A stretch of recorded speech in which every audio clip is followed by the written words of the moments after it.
The cellar was colder than death. In the winter of 1692, 3 children huddled in a narrow parsonage closet in Salem Village, Massachusetts, while their father stood in the dark, holding a small bundle wrapped in linen.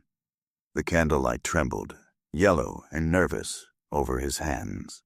Those who later swore they saw it claimed that what the Reverend Samuel Parris held was not a relic of a god, but of something older, a charm of bone and twine, smeared with some blackened oil that smelled like blood and iron mixed with crushed herbs. He dug a hole behind the hearth, the heart of every New England home, and pressed the bundle into the earth. He whispered a prayer, though no one agreed on which one. Some said it was the Lord's Prayer, others muttered that it was in a tongue no Englishman should have known.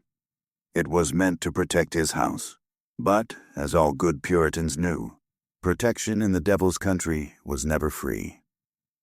2 months later, his niece and daughter began to convulse, scream, and bark like dogs at the sight of the Bible, and the word witch crept like mold through every whispered conversation in the village. When the magistrates came, hunting for the evil creeping through their flock, they did not suspect that it would be a woman with skin the color of warm soil, a slave named Tituba who would define the terror of the New World's first great moral panic. Her story was not meant to survive. It was meant to be buried under the ashes of hysteria and fear. But sometimes, truth stains the ground too deeply. Before we continue with the story of Tituba, the first woman accused in the Salem witch trials and the scapegoat whose voice uncorked America's oldest fear, join our community of mystery lovers. Hit subscribe and tell us in the comments which state you're listening from. Your support helps us uncover more forgotten stories like this one. Salem Village in 1692 was not yet Salem, Massachusetts, as the world knows it now. It was a brittle settlement carved out of the wilderness, a cluster of Puritan farms scattered around cold, stony soil, 6 miles from the seaport of Salem town. The land was stubborn. It yielded corn grudgingly and bit at the hands that tried to work it. Snow arrived early and left late. Through the winds that shredded the woods, one could hear the lowing of cattle, the ring of axes, and the distant, thunderous roar of sermons spilling from the meeting house. The air itself was heavy with urgency, spiritual, political, and personal. These people were the descendants of those who fled England to purify their faith. The Massachusetts Bay Colony was their city upon a hill. Yet by the final decade of the 17th century, that hill was eroding fast beneath them. The wars with the French and Wabanaki tribes strained the colony's spirit. Trade disputes poisoned relations between villages, and always there was the watchful eye of a wrathful God. Imagine the smell of tallow candles melting beside Bibles that were leafed through till the corners frayed. Imagine mud-spattered boots outside every doorway, and mothers marking their sons' foreheads with ash before the Sunday sermon. In the dim light of the Puritan world, sin was no abstraction. It was visible, real, lurking. The Parris household sat near the crossroads, a parsonage built on land that half the villagers believed did not rightfully belong to the minister. Reverend Samuel Parris, ambitious and austere, had arrived in Salem Village 3 years earlier, bringing with him his wife Elizabeth, his 9-year-old daughter Betty, and his West Indian slaves, John Indian, and his wife, Tituba. Every Sunday, the villagers filed into the meeting house, where Parris thundered about judgment and covenant. "The devil seeks not the weak," he would roar from the pulpit, breath sharp with intensity. "He seeks the chosen to disgrace the Lord's work." Men would nod grimly, clutching hardened hands, their faces lit by the dull reflection of winter light against iron buckles. But in the back, standing by the door, the enslaved woman from Barbados would watch quietly, her gaze unreadable. What did she see? She had come from an island where the midnight sang with drums and the wind carried the spirits of the dead. Salem's silence, its frost, its hunger for righteousness. These were stranger demons than any she had known. The world was shifting beneath them all. The 1690s brought failed harvests and smallpox. Raiders struck northern towns, leaving burnt church doors swinging on shattered hinges. Refugees seeking shelter brought with them stories of massacres, of loss, of spirits still wandering in the snow. And with every tale told beside the hearth, the walls seemed to lean in closer, listening. Each home in Salem village was built more like a fortress than a refuge. Thick timbers, narrow windows, and a door always bolted tight. Families ate together in silence. They read the book of Job aloud to remind themselves that suffering was the test of faith. The scent of lye soap and salted pork hung over every conversation. At the center of this strange little world stood the meeting house. 1 room, 24 pews, and a pulpit carved rough from pine. On Sundays, the villagers faced parrots and preached as much to themselves as he did to them, spirits gnawed by guilt and fear, eyes darting whenever a baby cried or a dog barked too strangely. And yet, while the villagers prepared to defend their souls from invisible evils, the real unease was not supernatural at all. It was economic, social, political. Salem village was divided between those loyal to Paris's stern brand of spirituality and those who despised his call for higher taxes to fund a new parsonage. Behind every sermon about witchcraft lurked a practical grievance about property lines, debts, and inheritance. Witches, some might argue, were a convenient mask for old human hatreds. Still, something in this community had begun to rot.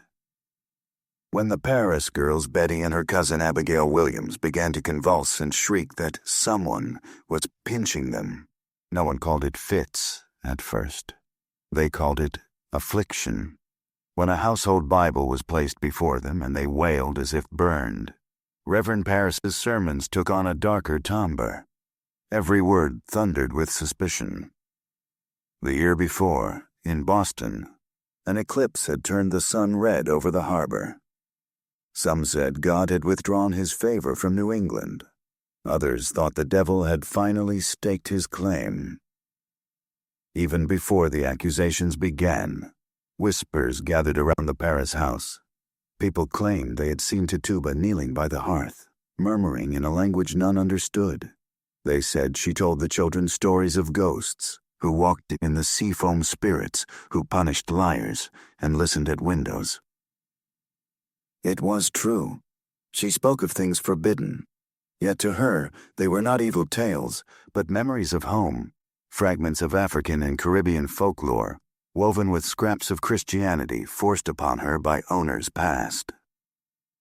One winter night, when the girls suffered another violent fit, a neighbor named Mary Sibley suggested something that walked a fine line between superstition and salvation. She whispered to Paris's slaves, "Bake a witch cake. Use the girl's urine, mix it with rye meal, feed it to the dog. If the dog howls, the afflictor will be known." The act was meant to unmask a witch. Instead, it unleashed hysteria. When the scent of the small, burnt cake reached the Reverend's nostrils, he was horrified. His household had committed a forbidden ritual under his own roof. Salem village loved the story more than bread and milk. Very soon, they demanded names. Outside, February snow drifted over the meeting house roof while candlelight flickered through warped glass. The air inside the church pulsed with words like venom: witch, devil, Indian, slave, woman. This was how history's machinery began to grind its first teeth on Salem's innocent flesh. As the months would unfold, more than 200 would stand accused, 19 hanged, 1 pressed to death beneath stones, and hundreds crushed by the new Puritan paranoia. Yet today, amid that ruin, one name remains barely spoken, the name that set it all in motion, and the voice that confessed to calling upon a devil none of Salem's scholars could quite describe. Her testimony, buried deep in colonial records, reads not as evil, but as allegory, a woman forced to stage the fears of an entire society while trying simply to survive it. To uncover Tituba's story is to step back into a world that mistook its own reflection in a dark mirror for the face of Satan himself. The wind howled through the Massachusetts woods that winter as though it carried judgment on its breath. In the glow of a village fire, ash floated upward and danced like pale insects among the rafters. And somewhere, beneath the din of bells and the muttering of psalms, a West Indian woman closed her eyes and prayed, not for salvation, but for silence. Before the noose, before the gallows timber gleamed pale against the March sky, there were faces each bearing the weight of its own secret history. To understand how Salem devoured itself, you must meet those who stood closest to the fire. Their hearts, their jealousies, their faint prayers in the smoky candlelight, all these threads wove the invisible net that would one day tighten around Tituba. The Reverend Samuel Parris was a man bound as tightly to his own resentment as he was to the book he so often thundered from. Once a failed merchant of the West Indies, he had returned to Massachusetts not with fortune but humiliation. He had pursued God the way a desperate debtor pursues a creditor restlessly, endlessly, as if heaven itself were the only account he could balance. In the parsonage, he was an unbending presence. His sermons cut like hatchet strokes. Even among men of God, his severity drew murmurs. He would pace late into the night muttering through lines of scripture, the orange light of his candle weaving an unholy lattice across the walls. His daughter Betty sometimes woke to hear his whisper, "The devil takes subtle forms. He comes not with horns, but with kindness." Betty, small and slight, would pull her blanket to her chin. Below her narrow window, the snow hissed against the ground, echoing the whisper of 1,000 unspoken fears. Parris's household was his fragile kingdom wife. Elizabeth resigned and pale, niece Abigail Williams sharp-eyed and restless, and the two enslaved, John Indian and his wife Tituba. The village quarreled over Parris's salary. He had demanded firewood as part of his due, and when some withheld it, he thundered in his sermons of covenant breakers who cheat God's ministers. The name of one farmer or another would appear slyly embedded between his lines of scripture. The man knew how to wound from the pulpit. At heart, Parris saw devils everywhere except in himself. The anger that festered in him would soon, without his meaning to, summon them all to life. Tituba, the woman whose shadow stretched longest over the century that followed, came to Massachusetts by a route already soaked with misery. She had been taken as a child from a tribe of South American or West Indian origin. Historians long argued whether she was Arawak or Carib and sold into English hands in Barbados. There she learned to speak the language of her masters, broken, musical English threaded with French and African echoes. In the humid nights of Barbados, she had known a world where the unseen walked beside the living obeah men, herbal women, whispered spells to charm luck or drive away sickness. Yet, when she crossed the Atlantic with Samuel Parris, the drums fell silent, replaced by the rasp of Puritan hymns. In Salem, she was a creature apart, dark skin in a pale world, foreign faith among icy certainties. She cooked the Reverend's meals, scrubbed his floors, tended his daughter when Betty's small body began to twitch and contort. She sang softly over the child, melodies whose syllables no one else knew. It was said she used strange herbs, steeped not in wickedness, but compassion leaves she believed could cool the blood. To the villagers, that difference looked dangerous. One evening, as the fire dimmed, she bent over the girl whispering, "Hush now, little one. Spirits walk quiet tonight. You don't speak, they don't follow." Abigail watched from the doorway, lips parted. Later she would remember those words and twist them into proof that Tituba was speaking to demons. But in that moment, there was only a lullaby, one the world would later call sorcery. Abigail Williams, the orphan niece of the Reverend, was 11 but carried herself with the fierce attentiveness of a cat sensing its moment. Her parents had died in an Indian raid along the Maine frontier, a memory that clung to her dreams like soot. Now she served as companion to Betty and as errand girl for her uncle's household, fetching kindling, filling the kettle, reciting psalms until her small mouth ached. Those who knew her described her as possessed of wit and defiance. That defiance, unchecked, would make history. Neighbor Ann Putnam would later whisper, "There was fire behind the child's eyes." When Betty fell ill, trembling, shrieking, contorting her body in paroxysms of invisible torment, Abigail watched and soon began to mimic her cousin's fits. Some thought childish performance, others saw a contagion of the spirit. Her voice, when she screamed that she saw a tall man from Boston with a book full of names, echoed through the rafters. In one diary entry, a villager described the reaction, "All trembled, for none knew whose name he might next inscribe." In that same house, hiding her fright behind stiff discipline, trudged Tituba, her master's temper always hanging above her like thunder. Abigail's fits, in the end, would call Tituba's name in accusation. But the seed of that accusation was planted in fear, then watered with imagination, envy, and the unspoken rage of children living under the tyranny of adults afraid of everything except their own God. The Putnam family, too, would soon be bound to this web. Thomas Putnam was among the wealthiest farmers in Salem village, and among the most resentful. His father had fought to accumulate vast tracts of land, but constant legal battles with neighboring families over boundaries had sown venom deep in his heart. When talk of witchcraft reached his ears, it was less divine warning than opportunity. Ann Putnam Sr., his wife, was sharp-tongued and often ill. Their daughter, Ann Putnam Jr., was 12 and known for a streak of melancholy. The girl was said to wake from dreams crying names of people in fire. Her parents, constant churchgoers and zealous believers in hidden sin, saw in her visions not madness but proof of God's warfare inside the soul. In one remembered moment, a lull between sermons, Ann Sr. whispered to her husband, "Thomas, the devil is walking through the village. I feel him in my bones." "Then we'll smoke him out," he muttered. "The Lord's justice will not sleep forever." Their estate, larger than most, overlooked meadows scarred by boundary disputes. To the east lived families allied with Paris. To the west, those who despised him.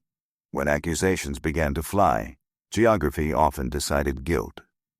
The Putnams' fervor and family losses, several children dead in infancy, combined into a bitter conviction. They could see what others could not. They would feed the fire until all that opposed them was cinder. Among those in the reverend service stood John Indian, Tituba's husband. Broad-shouldered, sly in manner, yet submissive in posture, he often flitted between obedience and mischief. To the Puritans, he was a curiosity a savage made tame. He pretended foolishness when cornered, smiling too readily, nodding through rebukes. But in quiet corners he could be heard muttering jokes in a West Indian dialect, mocking the stiffness of his masters until Tituba hushed him.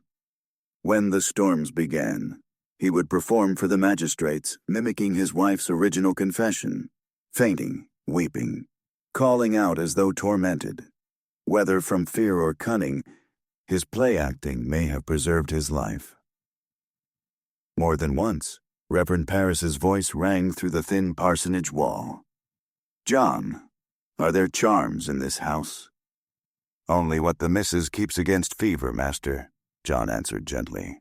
"Only small leaves, small prayers." Fear was the slaves' only real possession, and they learned to use it with care. Then came Dr. William Griggs, the village physician, a man of few medicines and fewer successes. The winter before the madness began, smallpox had trailed through Salem town, and Griggs's inadequate remedies left his reputation limp as old linen. When the girls began their convulsions, he examined them with trembling hands, found no natural cause, and said the words that sealed the town's fate. The evil hand is upon them. From that moment, Salem's sickness had a new name, witchcraft, and his own name, by contrast, was cleansed. When asked later what he saw, he said softly, "I looked into their eyes and saw nothing human staring back." It was fear, not science, that had spoken through him. Yet his declaration granted everyone else permission to stop searching for earthly answers. And finally, the figure who would later threaten Salem's entire moral edifice, Sarah Good. A gaunt beggar who smoked her pipe too openly and muttered darkly when refused alms. She was the first easy target. When the afflicted girls began naming witches under pressure, Goody Good was among them. She had a temper sharpened by hunger and a debt-riddled husband whose patience had long turned to resentment. When hauled into the meeting house for questioning, she looked more ghost than woman-tangled hair, breath sour, eyes wild with confusion. Reverend Parris's voice cracked like a whip. "Sarah Good, do you serve the devil?" "I serve no one, master," she hissed, "least of all those who call themselves holy." Laughter and gasps filled the room. In that instant, the villagers' suspicion became certainty. Sarah Good was doomed from the minute she dared to speak back. And yet, even as she was led away, shackled and barefoot, she spat in the snow and whispered, "It's not me, it's the black one, the slave woman in your house." Those words, sliding like oil into the magistrate's ears, marked the beginning of Tituba's unraveling. The air in Salem, already thick with suspicion, grew heavier by the day. Voices spoke lower at the meeting-house door. Farm wives watched their neighbors with sidelong glances. The world was shrinking, each heart retreating to its own narrow cell of righteous terror. Neon. At the very center of this tightening spiral, Tituba remained washing linens in frozen water, preparing sermon's bread, avoiding Abigail's eyes. She could feel pressure building around her like the weight of water before a break in the dam. Once, as she hung damp linen on a line beneath the low beam of the parsonage cellar, young Betty whispered, "Tituba, are witches truly real?" "Child," she murmured, keeping her voice steady. "Witches are what people make when they need someone to blame their sickness on. But you told stories of spirits. Spirits are not all wicked. Then what is wicked?" Tituba looked toward the stair, where her master's shoes gleamed faintly in the candlelight above. "Fear," she said simply. "Fear is wicked." By the last week of February, that fear had become epidemic. The girls began naming shapes they saw in their fits, animals, phantoms, the glimmer of coats and hands that disappeared in flickers. When pressed to give names, they hesitated. They were children, after all, and the adults leaned close with faces pale as new parchment, desperate for an answer that would make sense of their world. In the gathering silence of the parsonage parlor, a voice no one later recalled exactly whose said softly, "Was it the slave woman?" And that was enough. The seed had a name now. Unknown to everyone in that room, history had just shifted its weight, and the colonial world was about to learn what it meant to pit its terror against the powerless. Soon, judges would convene in Boston. Cotton manuscripts would record words that no child should ever have been made to speak, and from the back of that dark courtroom, the small voice of a woman once stolen from her home would conjure visions so vivid, so haunting, that they still tremble in America's collective heart. The drums of Barbados had been silent for years, but in Salem, their echo returned not in song this time, but in the rhythm of gallows footfalls. March crept into Salem like a thief that winter of 1692, one who didn't bother to hide his tracks. The snow still clung to the fields like stained linen, half melted and gray. It was then the whispers began to thrum under the surface of every conversation. At first, the townsfolk only said that something was wrong with the minister's household. The Paris girls no longer played near the hearth. Instead, their bodies jerked and twisted as if invisible strings yanked them from the inside. They crawled beneath furniture, barked at strange hours, threw Bible pages into the flames. Neighbors hurried to help. They brought broth, herbs, prayers. None worked. At night, their screams could be heard across the frozen fields, carrying through the timber like fox cries. Inside the parsonage, Tituba watched with helpless exhaustion. She had tended sick children before. She knew fever when she saw it. But this was different. Betty's eyes looked empty between fits, and Abigail's voice would drop low, growling words that did not sound like any language the slave woman knew. When Reverend Paris caught her sprinkling ashes into water and murmuring a quiet plea for mercy, he snatched the bowl from her hands and dashed it across the floor. "Woman, what manner of charm is this?" "No charm, sir," she whispered. "Only my prayer. Your prayer stinks of heathens." He turned away, horror flickering behind the stern mask. Yet something else stirred in his eyes, fear that perhaps she did know more than she should. The next night, Abigail shrieked that a tall shadow crouched in her corner, offering her a book. She cried that it whispered all their names, Betty's, Reverend Paris's, even Tituba's, and that its breath smelled like rotten fruit. "He told me to sign," she screamed. "He told me to sign." By morning, the entire village knew. When the girls' fits peaked, the house filled with neighbors. Ann Putnam, curious and pale. Mary Walcott clutching a cross from her mother's hand. Mercy Lewis, another servant girl from a nearby farm. These children, too, began trembling, eyes rolling white. A contagion of dread spread quicker than fever. Within days, signs appeared beyond the Paris household. A cow refused to give milk. Its owner murmured that he'd seen shapes in the pasture at dawn. A newborn sickened overnight for no apparent reason. Horses spooked without cause and bolted toward the woods. "'Tis the devil stalking the outskirts," muttered Thomas Putnam as he nailed extra boards over his stable door. Another whispered that perhaps Indian spirits had crawled back from the wars to haunt their conquerors. In the tavern, men drank by quiet candlelight, and even their laughter carried a brittle edge. Women clutched their small crosses tighter. The frontier world of Massachusetts was already a fearful one: wolves, disease, smallpox, and raids. But this fear was different. This one wore the clothing of familiar faces. One evening, as Tituba returned from fetching water at the well, she felt eyes on her back. Turning, she saw Ann Putnam's servant, Mercy Lewis, staring from the lane. The girl's breath smoked in the frosty air. "Mistress says you brought strange customs here," Mercy whispered. "Only cooking and prayer," Tituba replied evenly. "They say you tell fortunes." "No." "Then why do the girls say you know who rides the devil's goat?" The words cut sharper than the cold. Tituba's mouth opened, then closed again. She could sense it, the tide rising.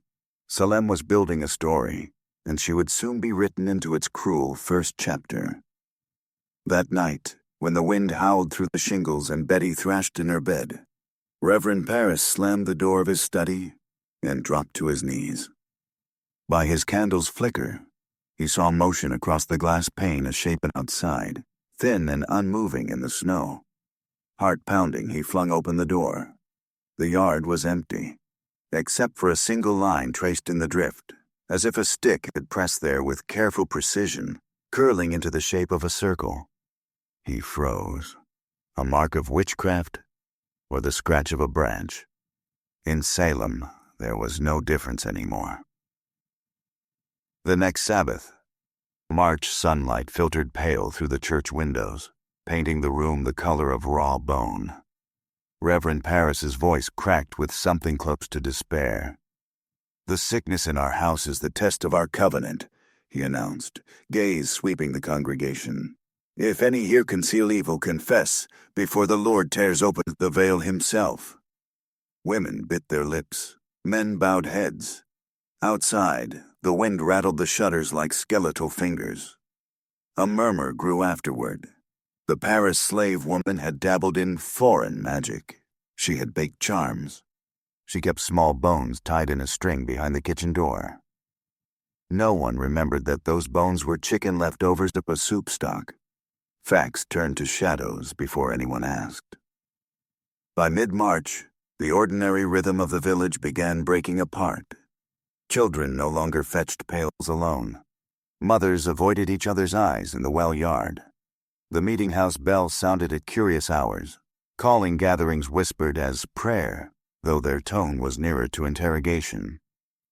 Someone claimed to have seen a dark figure pacing along the tree line at sunset. Another swore a spectral pig rooted beneath his window. They said voices were heard in the parsonage chimney, hissing and chuckling when the fire burned low. It didn't matter whether any of it was true. Fear was nourishment now. The more they fed it, the larger it grew. One twilight, Tituba caught John Indian standing in the doorway, face gray as moonlight. "John," she said softly, "what is it?" "They're saying we bring death here," he murmured. "That we whisper to spirits at night. We whisper to nothing, but they won't listen. Then perhaps we should whisper to something." His laugh was thin and humorless, but his eyes shone wet. Tituba placed a hand to his chest. "Do not jest of such things, husband." "Jest," he said quietly. "In this place, jest and curse sound the same." That night, as the countryside sealed itself in darkness, 3 constables rode toward the Paris home. Their boot heels crunching frozen mud sounded like hammers on a coffin lid. They bore a warrant to examine the bodies said to be under preternatural affliction and to find out by whom they are so tormented. By candlelight in the parsonage chamber, the accused names would be spoken for the first time. Sarah Good, Sarah Osborne, and Tituba. Outside, the wind moaned through the leafless trees, carrying the smell of salt from the distant sea. In that moment before the knock on the parsonage door, Tituba felt the stillness of the world break, like a drum skin stretched too tight and ready to tear. She closed her eyes. Somewhere deep in her memory, older than this cruel, cold land, the voices of the old island spirits seemed to murmur, "They will make a story of you now. Survive it if you can." The constable's knock rattled the windows before dawn. Frost glazed the parsonage panes like opaque breath, and the candlelight inside was weak, a trembling ember in the throat of winter. When Reverend Paris answered, he found 3 men from the village standing stiff against the wind, cloaks flapping like ravens' wings. The warrant parchment, damp with mist, bore the signatures of the magistrates Jonathan Corwin and John Hathorne. Their order was plain. Summon the 3 women accused of exercising wicked and detestable acts of witchcraft on the bodies of the Paris children. Sarah Good refused the binding cord. Sarah Osborne could hardly rise from her bed. Tituba, however, neither protested nor pled. She only stared down, hands folded tight as prayer. The constables led her out beneath bare trees, her breath white against the dawn. Within hours, Salem's meeting house transformed into a courtroom. The villagers crowded shoulder to shoulder, their wool cloaks blotting out color. The air rank with damp wool, sweat, and smoke from tallow candles. Babies wailed in the gallery. Farmers whispered the psalms as if they might guard against contagion. As the magistrates took their seats, silence spread like frost crawling across a pane. Hathorne's voice was thin and cold. "Tituba, why dost thou hurt these children?" She blinked, bewildered. "I do not hurt them." "Then who?" "I know not, sir." "Speak truth. Thou hast knowledge of wicked spirits that vex them." The words whirled around her like biting insects. She could not answer in ways these Englishmen would understand. Her tongue birthed images rather than doctrine. "There is something like a creature, all black, goeth about," she said faintly. The room hissed. Voices muttered prayers. Hathorn leaned forward. "What creature?" "A great thing, with wings. I think he say his name is Black Dog. He bid me serve him." The magistrates exchanged a glance, both triumphant and horrified. Paris's face flushed crimson. Somewhere in the crowd, Abigail began moaning that the specter stood beside the pulpit even then. Salem was no longer a village, but a set of staging grounds for hysteric theater.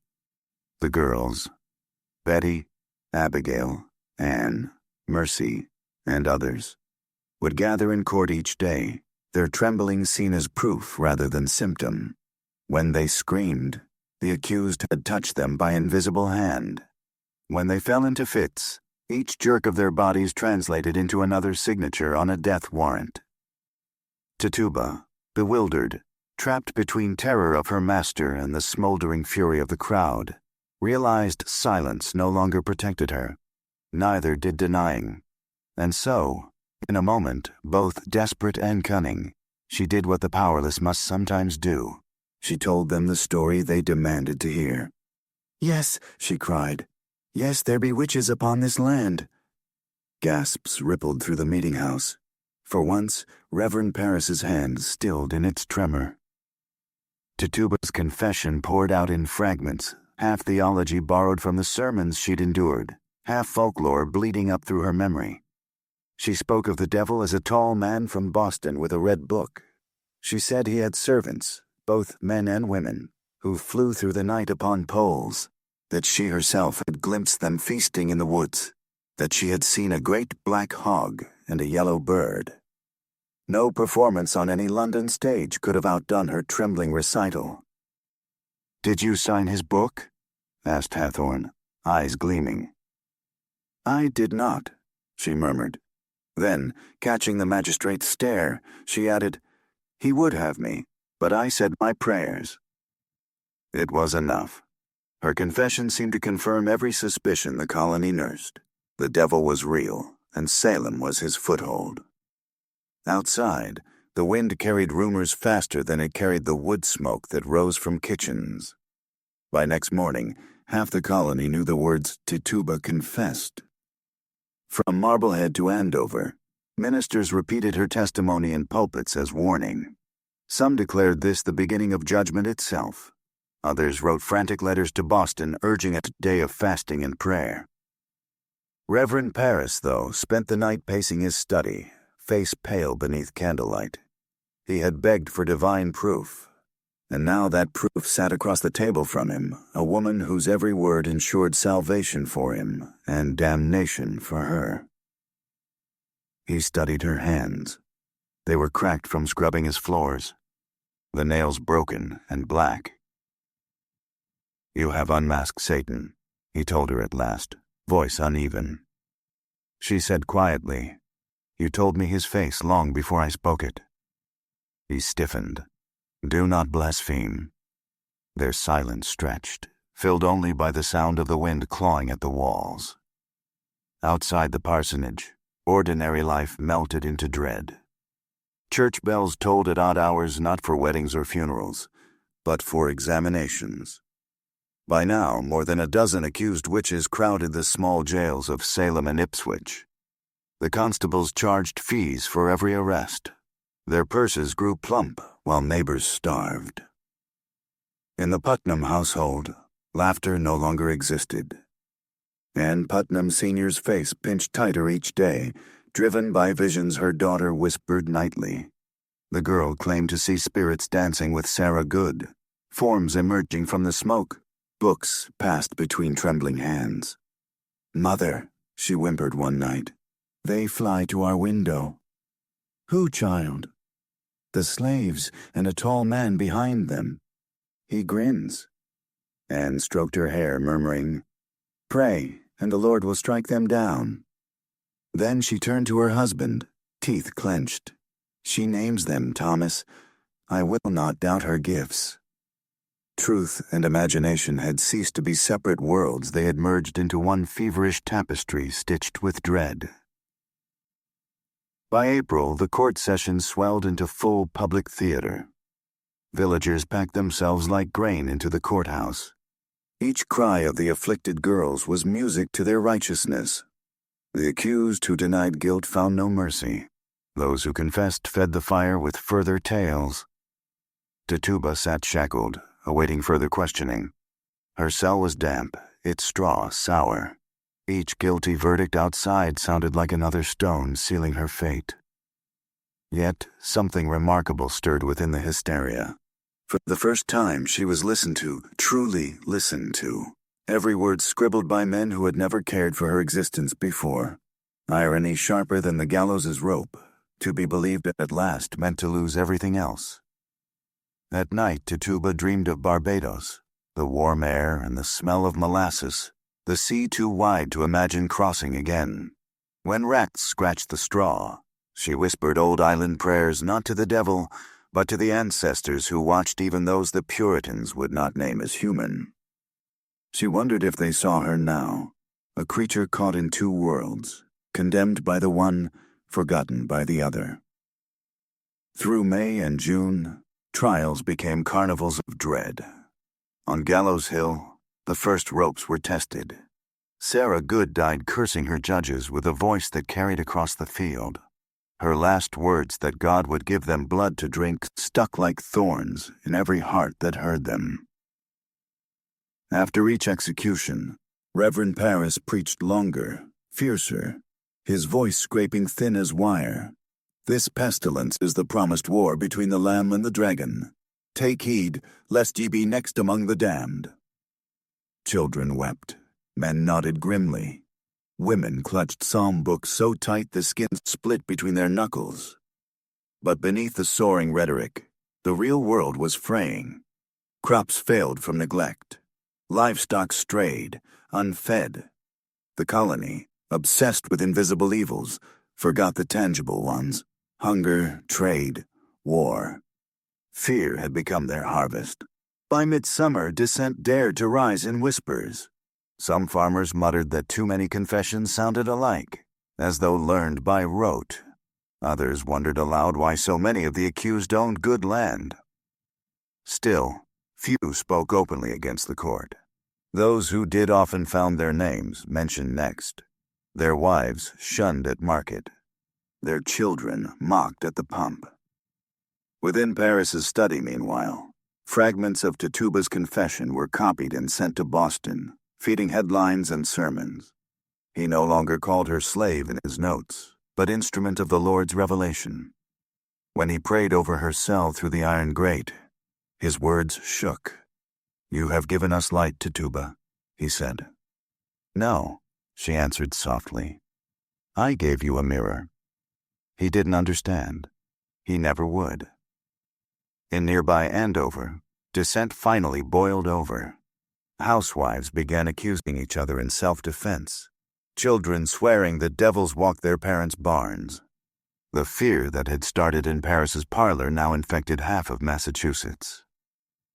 Clergymen met in councils to debate the use of spectral evidence, claims of invisible shapes, as testimony. Some urged caution. Others cried that doubting the afflicted was doubting God himself. Among these latter voices, Cotton Mather, the famed Boston divine, thundered that invisible evil must be met with visible justice. Letters crossed the colony warning of Satan's siege, and when yet another prisoner confessed saying devils had marked her with a claw between her shoulder blades, men in the pews nodded and whispered, just as Tituba said. Her imaginary world had become the foundation of Salem's law. Late in summer, Governor William Phipps finally assembled a special court to streamline the chaos, the ominously named Court of Oyer and Terminer, to hear and determine. More gallows were built. The death toll rose. Salem's little hill began to stink of rope tar, blood, and the sweetness of decay. Each dawn, the mist curled low over the marshes, carrying the clang of blacksmiths forging new chains. At night, the stars glittered sharp and uncaring above a town that prayed itself into delirium. And always, the echo of one woman's voice haunted those proceedings, that soft island cadence describing beasts, specters, and the devil's book. Without Tituba's confession, the witch trials might have ended before they began. With it, they became a doctrine. Yet, beneath the hysteria, guilt gnawed at Reverend Paris. He dreamed of the bundle he had once buried under his hearth, the old charm from his merchant days. Was that truly Tituba's doing or his own superstition? Had he not brought the devil's whisper into his house long before the first fit began? One sleepless night he crept into his cellar, shovel in hand, and clawed through the packed earth until he found the linen wrapping. It fell apart in his grip, revealing nothing more than rotted twine and bones of mouse and bird. He sank to his knees, mud staining his cuffs, and for the first time in his life, Samuel Parris prayed not for victory over Satan, but for forgiveness. When he rose, he heard a chuckle echo from the stairwell. Perhaps John Indian awake above. Perhaps only the timbers groaning in the cold. Whichever it was, he dared not look. By September, the execution slowed. Not from mercy, but fatigue. The colony was bleeding itself dry. Fields untended, merchants bankrupt, ministers at odds. Governors' wives began to murmur that perhaps innocent blood had fallen on New England soil after all. Still, Tituba remained in her cell, untried, unhung, forgotten. Her imagination had fueled 20 deaths, yet it also spared her. The court saw her useful as witness more than as corpse. She watched through iron bars as sunlight shifted across the floorboards day after day, thinking perhaps this was punishment enough to outlive her own nightmare, while others swung from its rafters. When guards passed, she would sometimes ask, "Is the devil satisfied now?" They never answered. The frenzy that began with one parson's household had become a sickness of the soul, consuming an entire colony. Salem's people were no longer neighbors. They were hunters. Their prey were the shapes they themselves had conjured from fear and sleeplessness. Even when the trials finally ground to a halt, the echo of that terror lingered like dampness in wood slow to dry, impossible to scrub away. What do you think, guilty souls cursed by God, or victims of madness? Tell us below. Your theories matter here. The last leaves of October scraped along Salem's dirt lanes like whispers that refused to die. Heavy fog rolled off the marshes, lying thick among the gravestones on Gallows Hill. By then, the executions had slowed, but not stopped. The people no longer gathered at the hanging tree with the zeal of believers. They came in silence, some clutching their shawls, some not meeting one another's eyes. No new names were shouted, yet the old ones, the dead ones, returned every night in dreams. The colony had learned that evil, once invited, never simply leaves. Inside her narrow cell, Tituba lay against the damp wall, the stones sweating with rot. The straw was long since flattened to dust.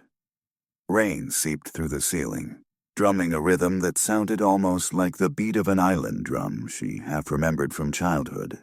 She still saw their faces in her sleep, the girls who shook and moaned, the men with ink-stained fingers transcribing every tremor of her voice into law.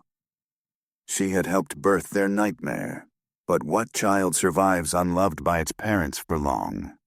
By autumn, even her interrogators began to turn on one another. Each accusation had begotten another. The names on the devil's book had become so many that the colony itself seemed signed within its pages. The court now found itself drowning in confessions. More than 50 souls crowded the jails, each blaming someone else. The more they scoured the colony for witches, the quicker faith began to curdle. In Boston, Governor Phipps's own wife had been whispered against. Prominent ministers, once eager to wield scripture as sword, hesitated before pulpits now half empty. Families fled their farms. Through letters still printed in yellowed records, one can trace the shift. Increase Mather, the elder minister, wrote, "It were better 100 witches should escape than that one innocent person should be condemned." His son Cotton replied from his study, unrepentant, "If error must be, err on the side of holiness." Yet holiness had soured into hunger. When the autumn rains began, Reverend Parris dreamt nightly of the buried token under his hearth, the one he had unearthed months earlier and left out in the yard. In his vision, the bundle did not rot. It pulsed like a living heart, whispering in a voice both feminine and ancient. Each morning he awoke slick with sweat, smell of mold thick in his nostrils. He had delivered sermons until his tongue grew numb, shouting about repentance, perseverance, divine warfare. But the villagers had stopped listening. They wanted silence. They wanted peace. They wanted their dead back. Parris began to shrink within himself. He avoided his parishioners' eyes, fearing each handshake hid suspicion. One night, he clutched the pulpit rail and whispered into the stillness, "Lord, I cast out thy devil, yet he remaineth." From the back pew came a low reply, "Perhaps you only fed him, Reverend." He looked up sharply. No figure there, only the door creaking shut. In the jail, another dialogue unfolded quieter, older.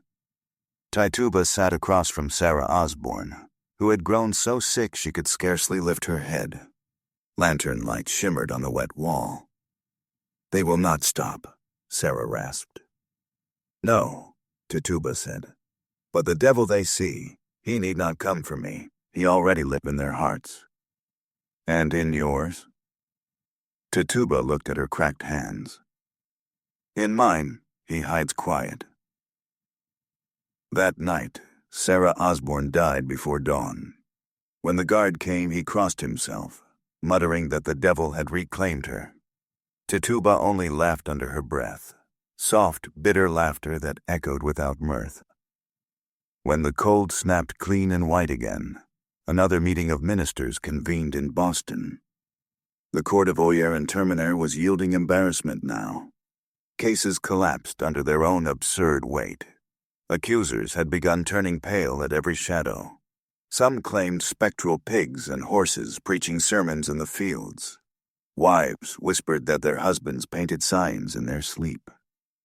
Samuel Parris, trembling before the assembly of learned men, tried to justify his role. Not one voice comforted him. Cotton Mather still thundered for vigilance, but the governor had seen enough. The court dissolved that winter. The jails emptied gradually. And Tituba. Official records say the Reverend refused to pay her jail fees. Her body, property still of his household, remained imprisoned for months beyond the others. It was a small cruelty among many. But Salem whispered that strange things passed in those final weeks. Guards who heard voices, rats that burst into flame, an eerie light pooling beneath her cell door. Such stories are, of course, impossible. Yet history clings to them because Salem needed its demons real.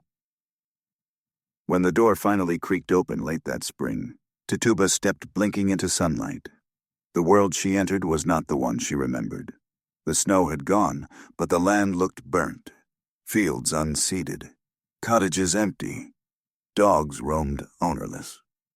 Reverend Parris met her at the threshold of his yard.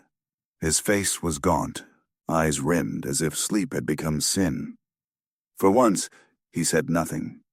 He only handed her a small bundle of food and gestured toward the road. "You may go," he said hoarsely.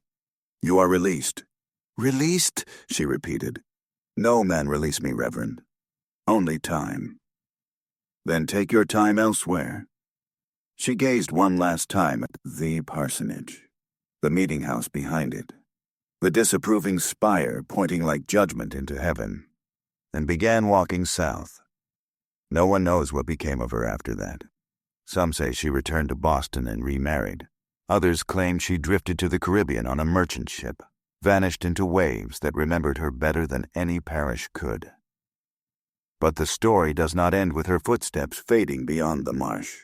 The real haunting lived on in Salem's conscience. Through the following year, retractions trickled in like uneasy rain. One accuser confessed she had been deceived by Satan's guile.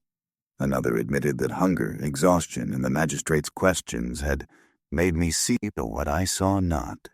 Yet every retraction came too late for the bodies buried under thin soil. In 1697, the colony declared a day of fasting and repentance. Townspeople gathered in the same meeting house where it had all begun. Reverend Parris led them in prayer, reading psalms for mercy. As his voice broke, someone shouted from the back, "Your mercy comes too late." A murmur rippled. Parris faltered, lowered the scripture, and whispered, "Aye, perhaps it does." Long after the crowd dispersed, he sat alone on the pulpit steps, tracing the grain of the wood with trembling fingers. He imagined Tituba's dark eyes watching from the doorway. In the silence, he thought he heard the faint struggle of voices beneath the floor, a mingling of laughter and weeping. For the first time, he wondered if heaven could forgive the living faster than the dead. Years passed. The parsonage decayed. New ministers came. New children laughed on those grounds. But every now and then, travelers on the road between Boston and Salem reported seeing a woman walking along the fields at twilight, figure wrapped in ragged shawl, lips moving as though conversing with the wind. One farmer swore she asked him, "Have they stopped seeing witches yet?" When he blinked, she was gone. Centuries later, historians would argue whether Tituba ever truly understood what Salem demanded of her. Did she invent her confession to survive? Did she weave her captors' fears into a story they could worship? Or had she herself come in that feverish winter to believe that spirits moved through her words? The records show contradictions. Her testimony, half Christian demonology, half Caribbean cosmology, stitched together in the language of survival. One sentence describes the devil's book. Another, charms of herbs used to heal the sick child. A theology of fear merging with a folk medicine of mercy. From that collision of worlds sprang the first American witch. Because the horror of Salem was never simply witchcraft or devil, it was transformation. Fear reshaping flesh into symbol, woman into cautionary tale, slave into archetype. And perhaps this is the truest ghost of all, the way society turns its monsters into mirrors, then forgets whose faces look back. In the final years of his life, Samuel Parris resigned his ministry. His congregation dwindled. Even his supporters turned cold. He returned to Boston, faded into anonymity, and died without wealth or comfort. Some said the ground around his old meeting house never truly stayed settled. Each spring the earth grew darker there, damp as though something beneath still breathed. As for Salem, it birthed a legend that America would return to again and again whenever panic sought a new target. From Puritan farms to courtroom headlines, the shape always the same, a frightened community searching for purity, finding instead its own reflection. If you stood in that room, would you call it crime or sacrifice? Leave your answer. Because one interpretation says Tituba unleashed terror upon innocence. Another says she absorbed it, took upon herself the colony's guilt, shaped their chaos into one coherent myth so it could finally devour itself. Gallows Hill under moonlight is silent now. The grass sways above those buried, the stones carved with names faint as breath. Yet, in that silence, Salem still whispers the same uneasy question. What happens when belief itself becomes the monster? Walk there on a damp evening and you might hear the faint scrape of linen underfoot, the rattle of chains loosening. Listen long enough, and a woman's voice, low, melodic, foreign, seems to sigh through the salt wind. I told them their own story. They just did not know it was theirs. Years passed before the soil of Essex County softened again, and even then, rumors said crops grew poorly in the fields that had once borne witness to the hangings. The people of Salem Village, those who survived the fever of accusations, walked differently afterward. They lowered their voices when they passed the meeting house, spoke the names of the dead only behind closed shutters, and flinched whenever wind rattled a shutter at night. But there were ledgers to balance, farms to mend, children to feed. New England demanded endurance. Its winters left little room for guilt that paralyzed the hands. Yet guilt haunted nonetheless, whispering between the swing of an axe and the folding of a quilt. In 1697, as chill rains soaked the salt-stained roads, the colony's general court called for a day of fasting and soul-searching. The command was not repentance so much as damage control, a spiritual public relations statement written in King William's careful ink. Still, in every parish bell tower, the iron tongues tolled with peculiar remorse. The tolling reached the Paris house. Reverend Samuel Paris, older and diminished, faced his congregation once more, reading aloud the prayer of repenting magistrates. He stumbled over the words, "innocent blood." When he looked up, the faces before him were blank, some eyes hollow with shame, others hard with the kind of anger that only the guilty and the bereaved know. He left Salem shortly afterward, replaced by a younger man who did not speak of witches. His departure offered no healing. How could it? The mythology they had birthed had already stepped beyond their reach. In the years that followed, attackers and defenders of the trials inked their arguments into pamphlets that crossed the Atlantic. Ministers debated in Boston taverns whether spectral evidence had been a grievous error or divine necessity. Slowly, as cooler heads replaced the fevered, the consensus hardened. What had happened in Salem was hysteria, yes, but also an indictment of pride disguised as purity. One farmer wrote in his diary, "We were our own devils." Perhaps without meaning it, he wrote the most honest sermon the colony would ever know. Petitions began circulating from the families of the condemned. One by one, through the early 1700s, the accused were exonerated. Judges issued amendments. Compensation was offered in coin whose glitter could never buy back a life. Still, those coins passed from hand to hand until their edges dulled, their origin unmentioned. By the time New England's colonists found new wars and new frontiers to occupy them, Salem's gallows had rotted away, its wood used by children to build fences for lamb pens. But the story remained, kept alive by guilt and fascination both. Travelers from Boston would pause at Gallows Hill and say to their companions, "Here once the devil danced in daylight." And perhaps that was the truest curse, not the hangman's rope nor the iron chain, but the reputation that never died. Tituba's trace faded quickly from official record. After her release, she disappears like a lamp snuffed after midnight. No record of ship's manifest, no parish burial, no further word. But her ghost remained everywhere, in sermons, in cheap broadsheets, in whispers that said she had summoned the whole affair. White chroniclers painted her half-demon, half-savage, convenient to absolve their own. Yet, among the enslaved people of New England, her name took on a sly resilience. In the darkest corners of kitchens and stables, it was murmured like a defiant question. What if the powerless could command fear instead of merely suffer it? Tituba became a myth twice folded, villain and victim bound in the same body. Through the Enlightenment, writers used her as cautionary emblem. Through the abolitionist age, as the first enslaved voice America ever violently forced to speak. Even centuries later, she remains both apparition and accusation, the woman who revealed the soul of a fearful nation before it could yet bear to look. By the early 19th century, Romantic historians began to revisit the Salem records. Some found pity, others found spectacle. The village transformed into tourist destination, its shame marketed as curiosity. Cheap presses sold trial narratives beside almanacs. The word witch lost its deadly edge, became costume, becomes commerce. Yet the core of dread persisted.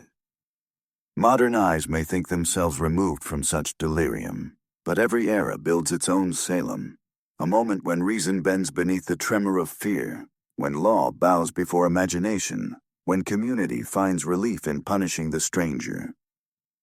The markers on Gallows Hill remain modest, stones set flush with grass, names carved shallow as if still hesitant to shout. Yet, standing there, one can almost feel the low thrum beneath the soil. The earth remembers rhythm. It remembers confession. And perhaps the cruelest miracle is that Tituba's impossible story outlasted all who condemned her. The child Abigail grew into uneasy womanhood, then faded into silence. The afflicted girls married or moved, carrying superstition with them like invisible dowries. The ministers wrote treatises, citing scripture beside nervous explanations. Yet when later generations spoke of Salem, it was her name that survived. The foreign woman, the enslaved woman, the one Americans tried hardest to forget but could never quite erase. Somewhere on the Barbados shore, warm surf still combs the sand. Picture her there, the ghost of a woman standing ankle-deep, staring eastward toward a continent that called her witch. Sea spray dampens her face. The trade wind hums like a hymn rewritten in another tongue. She begins to walk until the horizon swallows her, and the sound of the waves becomes indistinguishable from human breathing. So ends the trial that stitched itself into America's conscience. The records still read like scripture and nightmare intertwined. Petitions, confessions, pardons, recantations. But between those lines lies what no magistrate wrote down. The slow, creeping realization that what began as God's pursuit of evil became evil's pursuit of God. When the last gallows fell, the colony turned to its chores again. But something subtle had changed. The Puritan dream of pure community had cracked. The people learned that holy zeal, once unchained, obeyed no master. It remains the nation's oldest warning. Fear, sanctified by law, will always demand blood. Salem sleeps now beneath lawns and pavement, yet the story never quite lies still. The frost still rolls down Gallows Hill each autumn, the wind shivering through grass as though restless souls keep counting the names carved in stone. The face of the first accused lingers longest, the woman whose silence could not save her, whose words gave a new nation its first mirror. Tituba may have walked into obscurity, but her echo remains the question behind all witch hunts, then and now. When we name our monsters, are we naming others or ourselves? So what do you believe?